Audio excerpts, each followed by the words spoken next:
Hi everyone, sorry I can't be there again. I have a game, unfortunately, again. But today I'll be doing my second English grammar lesson on tense and aspect. My grade level I'll be focusing on is 5th grade. The Iowa core standards that go along with it are skills available for Iowa 5th grade language arts standards. L.5.1.c, use verb tense to convey various times, sequences, states, and conditions. Is the sentence in the past, present, or future tense? By the end of the lesson, students will be able to identify and correctly use different verb tenses, past, present, and future, in sentences, improving their understanding of how time is expressed in English. Today in class, we are going to be introducing what tenses are and how they can be used effectively. Tenses in a sentence are essential for conveying the timing and nature of actions or events. They indicate whether something happened in the past, is happening in the present, or will happen in the future, thereby providing a clear timeline for the reader or listener. Additionally, tenses can illustrate the duration or frequency of an action, such as whether it is ongoing, completed, or habitual.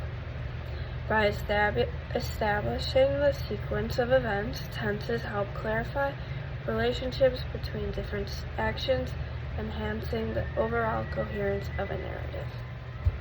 Before we will be watching these two videos, I'm going to be asking the class a few questions, and then you'll answer and come back when you have the answer for the next question.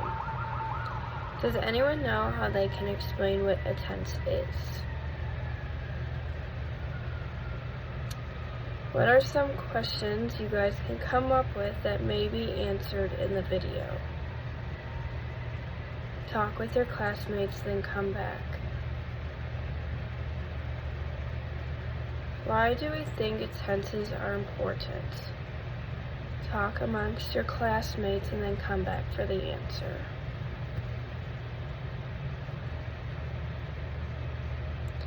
Tenses in sentences are important because they indicate the time of an action or event, helping to clarify when something happens. This allows for better understanding and communication as it provides context and sequence to the information being conveyed. Correct use of tenses help prevent confusion and ensures that the message is accurately interpreted. Now we will be watching some videos to get a more in-depth understanding and examples of tenses. These tenses help show understanding and fully explain so viewers can use these skills in the future. Come back after the video. Tenses. Verb tenses depend on when the action takes place. So, what are the verb tenses? There are 3 verb tenses: past, present, and future tense. Past tense means it already happened.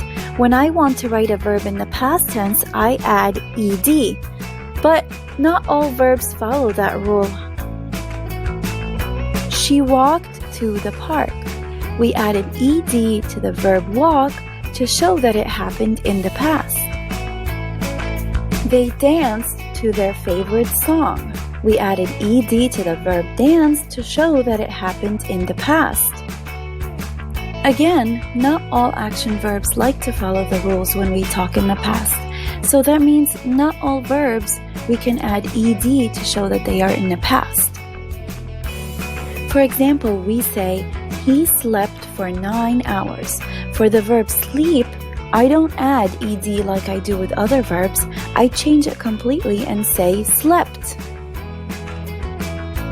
Another example is the verb eat. I say the girl ate her dinner, not eated. Present tense means it is happening now. Depending on the subject in the sentence, I either add s or es, or I just keep the verb as is. The cat scratches the chair. She writes in her journal. My sister cooks dinner. For all these examples, we added s or es to the verb because the subject in the sentence is singular. They look for clues. We danced together. For both verbs, we did not add s or es. We left them as is because the subjects in both sentences are plural. Future tense means will happen, and in that case, we add the word will before the verb. It will rain tomorrow. She will read the last chapter. We will eat the whole pizza pie. They will find the missing ring. For all these examples, it shows that it will happen in the future. So far, we learned that we have 3 verb tenses. Past tense means it already happened. The present tense means it is happening now. And the future tense means that it will happen. Thanks for watching. Let's try something ambitious. An overview of all 12 English verb tenses in less than 15 minutes. Can we do it? Hi, I'm your English coach, Christina, and welcome to Speak English with Christina, the best place to become confident speaking business English step by step. All right, let's jump right in and have some crazy verb tense fun, because this is something that students always ask for. It's a quick introduction of each tense, when to use it, and some concrete examples. All right, step 1. In English, there are basically 3 times, let's call them: present, past, and future. Now, I started with the present because it's the one that we use the most, so it's a good place to start, I think. Second step. Now, each of these times has 4 forms. Fortunately, there is some logic to this. All of the times have the same forms. There's the simple, the continuous or progressive, it's the same thing, the perfect simple, and the perfect continuous. And we'll look at each tense for the present, the past, and the future so that you can see the similarities and how they work. So let's start with the simple tenses. So the present simple. We use this for regular repeated actions. For example, I start work at 8 a.m. It's pretty much every day. We also use the present simple for facts or things that are always true, like English is important for many careers. It's just a fact. The past simple, we use that for actions that started and finished at specific times in the past. For example, yesterday I had a German lesson. It started and it finished in the past. Or you studied English in school. It's finished, it started, and it ended in the past. For the future simple, we use this for spontaneous or unplanned actions, of course, in the future. For example, your friend suggests a good series on Netflix. You can say, thanks, I'll look for it on Netflix. It's kind of spontaneous. You weren't planning to do that, but you just decided, I will look for it in the future. We also use the future simple for facts or events that will happen, again, in the future. For example, our next Conversation Club session will be on Wednesday at 8 p.m. That's all the simple tenses. Now, the continuous or the progressive tenses. Present continuous. This is for actions happening like right now, like you're learning English. It's what you're doing at this very moment. We also use it for actions happening during a period of time that includes the present moment. So for example, I'm learning German. Now, not right now in this moment because I'm teaching you English, but at the current period, I'm learning German. And we also use the present continuous for one-time or irregular actions in the future. So for example, tomorrow I'm meeting with my German teacher. It's not every Saturday, but it's tomorrow. Yeah, because today is Friday when I'm filming this. So tomorrow, Saturday, I'm meeting with my German teacher, but it's not a regular thing. Now, past, continuous. We use this for actions that continued during a period of time in the past. For example, last week I was thinking about ideas for some new videos. And with the past continuous, we often put other actions in the past simple tense inside that period of time in the past. For example, last week I was thinking about some new ideas for a video when someone suggested, past simple, suggested a video on tenses, and so I decided, past simple, I decided to do it. Future continuous. This is for an action that you think will be in progress or won't be in progress in the future. For example, next Thursday, I will be traveling to Berlin. At Acellus Academy, students study online using Acellus Gold Edition, the next generation of the Acellus learning system, with video lessons in high definition and breakthrough features to motivate students and accelerate learning. Acellus Gold includes a host of new features in my dreams, because no one is traveling right now. But let's imagine next Thursday, it's a period of time in the future, I will be traveling to Berlin. Or I won't be learning Japanese anytime soon because I prefer to learn one language at a time.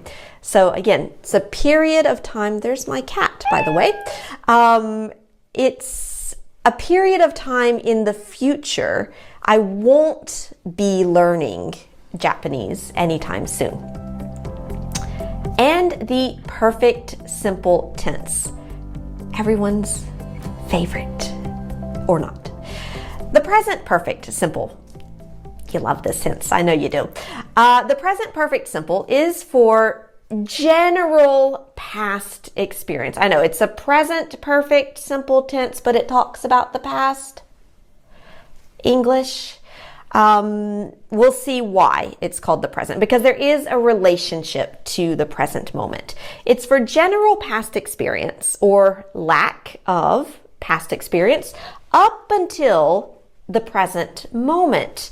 So for example, since I was a kid, past moment, I've always had a cat. That's my most recent cat.